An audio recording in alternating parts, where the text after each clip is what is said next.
नमस्कार प्यारे बच्चों, कैसे हो। उम्मीद करता हूँ कि आप अच्छे और स्वस्थ होंगे और प्रतियोगिता परीक्षा की तैयारी में लगे होंगे। राजस्थान में बात करें तो अभी ये चुनावी साल है, तो इसमें अलग अलग डिपार्टमेंट में वैकेंसीज आने की संभावना है और बड़ी भर्ती परीक्षा जिसकी सभी बच्चे इंतज़ार कर रहे हैं आरएस की, वो भी जल्द ही इसका नोटिफिकेशन जारी होने की संभावना है। इसके अलावा एसआई के पदों के ऊपर भी विज्ञापन आने की संभावना है।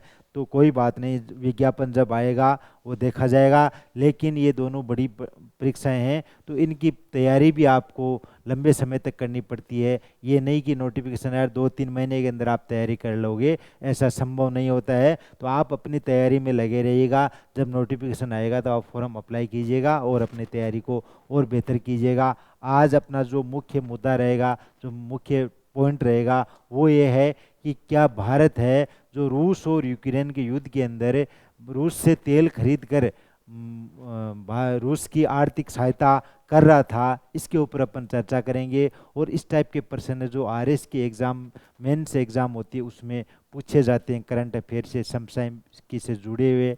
या बात करें यूपीएससी आईएएस की जो एग्ज़ाम होती है, उसमें भी पूछे जाते हैं। तो बड़ी एग्ज़ाम की दृष्टि से आप डिटेल में इसमें जानोगे। इसके अलावा करंट अफेयर की दृष्टि से आप देख सकते हो कि जो छोटे लेवल की एग्ज़ाम होती है उनमें डायरेक्टली पूछ लिया जाता है कि भारत रूस से कितना तेल खरीदता है। आंकड़ों में अगर आपसे पूछा जाए तो उनके ऊपर अपन चर्चा करेंगे।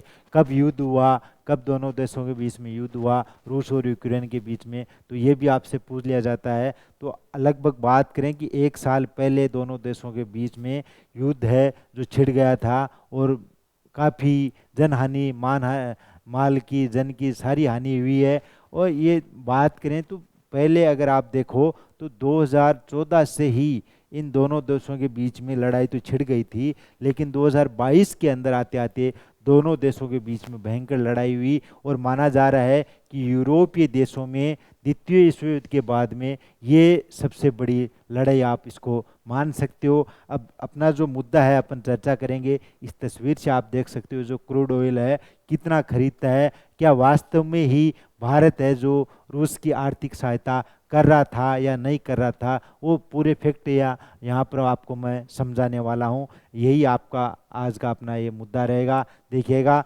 लगभग 1 साल से ज़्यादा समय हो गया है। इस पर आज हम विस्तृत रूप से चर्चा भी करेंगे। 28 फरवरी 2023 तक भारत ने अमेरिका से ज़्यादा तेल रूस से लिया था। क्या 28 फरवरी 2023 के अगर आंकड़े देखें तो भारत ने अमेरिका से ज़्यादा रूस से तेल खरीदा। उससे पहले अमेरिका से भी तेल खरीदता था, लेकिन उनका ग्राफ क्या गिर गया, अमेरिका से तेल कम कर दिया और रूस से तेल ज़्यादा खरीदना कर दिया। वो आंकड़े भी यहाँ पर दिए हुए हैं, यहाँ पर अपन समझते हैं। भारत का अमेरिका से तेल निर्यात है वो गिर गया। फरवरी 2023 में भारत द्वारा प्रत्येक देशों से मंगाए गए तेल का कुछ परसेंटेज इस प्रकार है। इस चार्ट से आप समझ सकते हो कि कितना तेल भारत ने है जो दूसरे देशों से मंगाया है। देखिएगा, टॉप में अपन बात करें तो सबसे ज़्यादा तेल है रूस से ही मंगाया है। कितना है?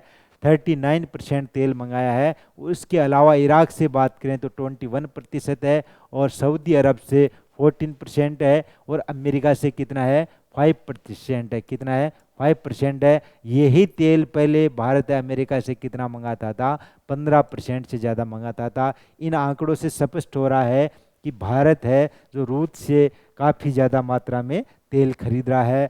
फरवरी 2022 में बात करें तो फरवरी 2022 में बात करें कि जब युद्ध नहीं हुआ था उससे पहले अगर अपन बात करें तो अमेरिका से कितना तेल खरीदता था? 15.5% तेल है जो अमेरिका से आता था। तो इससे आप समझ सकते हो। और हाल ही में एक बात सामने ये भी आई है कि रूस के केपलर ने कहा कि हमारी प्राथमिकता, पहली प्राथमिकता भारत को ही तेल देने की रहेगी। उसके पीछे उन्होंने फैक्ट भी बताया है, कारण भी बताया है कि क्यों, किस वजह से वो भारत को ही तेल देना चाहते हैं। इसका कारण उन्होंने बताया। उन्होंने कहा कि जब रूस और यूक्रेन के बीच में लड़ाई हो रही थी उस समय क्या है, यूरोपीय देशों के प्रतिबंधों के दबाव में चलते हमसे सब अन्य देशों ने तेल लेना बंद कर दिया था, लेकिन भारत ने ही उस स्थिति में उस समय सबसे ज़्यादा तेल हमसे खरीदा था, जिसके चलते हमारी प्राथमिकता भारत को ही तेल देने की रहेगी। इसके पीछे कुछ और भी फैक्ट हैं, और भी कारण है, वो भी अपन यहाँ पर जानते हैं। इसका कारण ये भी, एक कारण ये भी बनता है कि रूस के पश्चिमी बंदरगाह में तेल भारत पहुंचने में लगभग 35 दिन का समय लगता है। अगर वो ही तेल चीन के अंदर पहुंचाया जाए, चीन तक पहुंचाया जाए, तो वहां पर क्या होता है, 40 से 45 दिन का समय लग जाता है। तो यानी कि बात करें तो 10-15 दिन एक्स्ट्रा लगते हैं। अगर आप कहीं माल भेजते हो और वो कम समय में अगली पार्टी को पहुंच जाता है, तो आपकी कोशिश यही रहेगी कि जो कम समय में पहुंचता है और अच्छा भाव मिलता है तो वहीं भेजेंगे अपन, दूर वाले को अपन क्यों भेजेंगे। तो ये कंडीशन एक यहाँ पर भी बनती है, इससे आप ये भी समझ सकते हो। और दूसरा प्रमुख कारण क्या है, वेस्टर्न वर्ल्ड में हमारे जो विदेश मंत्री जयशंकर प्रसाद है, तो ये भी, इनका नाम भी आप याद कर सकते हो। विदेश मंत्री कौन है, जयशंकर प्रसाद ने एक भाषण दिया। उन्होंने कहा कि क्या भारत की तेल खरीदने से ही युद्ध हो रहा है क्या।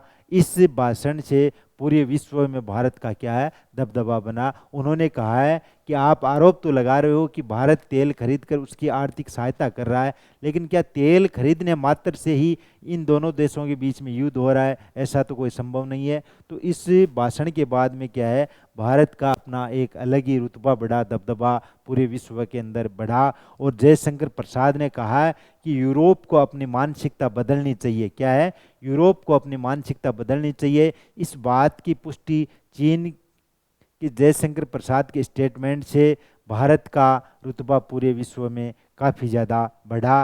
अब तीसरा जो फैक्ट है, तीसरा कारण है, वो अपन देखते हैं। हाल ही में अमेरिका के विदेश मंत्री भारत आए और उन्होंने कहा भारत एक बड़ा देश है, उसको अपनी आवश्यकता पूरी करनी होती है, इसके चलते वह किसी भी देश से तेल खरीदे, इससे हमारे को किसी प्रकार की कोई समस्या नहीं है।